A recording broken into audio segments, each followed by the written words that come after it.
Hello everyone. तो guys आज मैं आपको ये बताने वाला हूँ, अगर आपको पेपाल में पेमेंट आती है, अगर आप इंटरनेशनली फ्रीलांसिंग करते हो, सर्विसेज देते हो, अगर कोई इंटरनेशनली काम करते हो, तो पेपाल में अगर पेमेंट आती है तो पेमेंट कई बार होल्ड हो जाता है। एक नया अकाउंट होगी तो आपका पेमेंट होल्ड हो जाएगा। तो पेमेंट होल्ड होने के बाद क्या प्रोसीजर है जो आपको फॉलो करना चाहिए, और अगर आप नया अकाउंट बना रखे हो ना, तो 100% मैं गारंटी के साथ कर सकता हूँ कि आपका पेमेंट होल्ड में जाएगा।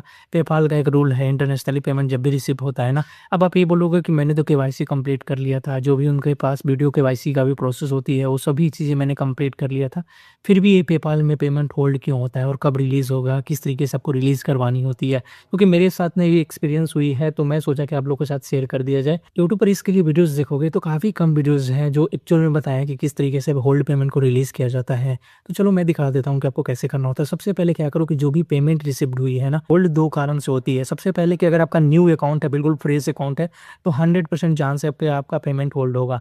लेकिन अगर आपके पुराना अकाउंट है लेकिन वो होल्ड हो चुका है, तो उसमें 2 कारण हो सकता है। चाहे तो आपका कोई डिस्प्यूट राइज़ कर दिया होगा, सामने वाला सेंडर ने डिस्प्यूट राइज़ कर दिया होगा, नहीं तो आपके अकाउंट में केवाईसी का दिक्कत हो रखी होगी, इसीलिए पेमेंट होल्ड होता है। तो डिस्प्यूट है तो भाई वो स्वाभाविक बात है कि जब भी कोई डिस्प्यूट राइज़ होगा तो उसमें आपको पेमेंट होल्ड होगा ही होगा।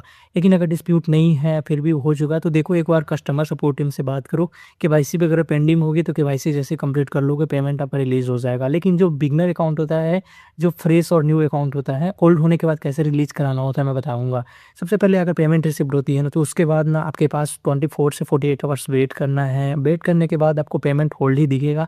उसमें क्या करना है, आपको ट्रैकिंग आईडी डालना है। अगर आपका कोई फिजिकल सर्विस नहीं है, जैसे कोई गुड्स वगैरह भेज रहे हो, कोई भी अगर आप ई-कॉमर्स प्रोडक्ट भेज रहे हो किसी कंट्री में और वहाँ पहुँचा ही नहीं है और सामने वाले कस्टमर पेमेंट आपको कर दिए, इसीलिए उन लोग होल्ड पे रख लेते हैं। तो ये तो नॉर्मल सी केस है जो आपको पता होगा कि इसमें होल्ड होगा। जब तक कस्टमर को रिसीव नहीं होगा तब तक वो कैसे पेमेंट रिलीज़ करेगा, ठीक है।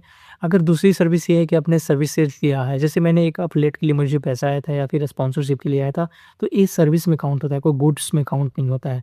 इस केस में जो पेमेंट होल्ड होता है ना, उसको आप निकालना बहुत ज़रूरी है। उसके लिए सिंपल है, पहले ट्रैकिंग आईडी डालना पड़ेगा। अगर कंपनी प्रोवाइड कर रही है ट्रैकिंग आईडी तो सही है, नहीं प्रोवाइड कर रही है तो I don't have tracking ID को मार्क कर देना है, और सिंपल ट्रैकिंग आईडी से जैसे ही आप ऑर्डर प्रोसीड कर दोगे ना, तो 24 से 48 आवर्स वेट करना है। अगर फिर भी कुछ भी नहीं होता है, जैसे मैंने यहाँ पर मार्क कर दिया और मेरे पास यहाँ पर लगभग 5 से 6 घंटा मैंने रुका, उसके बाद मेरे को कुछ भी नहीं हुआ, फिर भी ऑन होल्ड दिखा, फिर मैंने सपोर्ट टीम से बात करना शुरू किया। सपोर्ट टीम में मैंने मैसेज किया, जैसे उसका सपोर्ट टीम्स होता है, नॉर्मल मैसेज करोगे, रिप्लाई पहले एजेंट देगा, बोट देगा, तो उसको बोलना है कि भाई मुझे कनेक्ट कर दो सपोर्ट टीम से, तो कनेक्ट कर देगा 1 से 2 मिनट के अंदर में। उसके बाद जैसे ही सपोर्ट टीम आपको कनेक्ट हो जाती है ना, सबसे पहले उसको मैसेज करना कि मेरा पेमेंट होल्ड हो चुका है और चेक करके बता देगा। उसने ना मुझे बोला कि एक ओटीपी गया होगा आपको रजिस्टर्ड फ़ोन नंबर पे, उसको बता दो। तो जैसे ही मैंने उसको बात बता दिया, रिलीज़ कर देता हूँ। तो मैनुअली वो बाईपास कर दिया, मतलब पेमेंट रिलीज़ हो गया, और यहाँ पर स्क्रीनशॉट देख सकते हो, पहले होल्ड था और अभी रिलीज़ हो चुकी है। अब बैंक अकाउंट में 24 से 48 आवर्स के बीच में आ जाएगा। देखिए ऐसा क्राइटेरिया क्या है कि अगर होल्ड हो जाती है ना, अगर हम सपोर्ट टीम से बात नहीं करते हैं, फिर भी कई केस में हमारे पेमेंट को कैसे रिलीज़ करवाना होता है।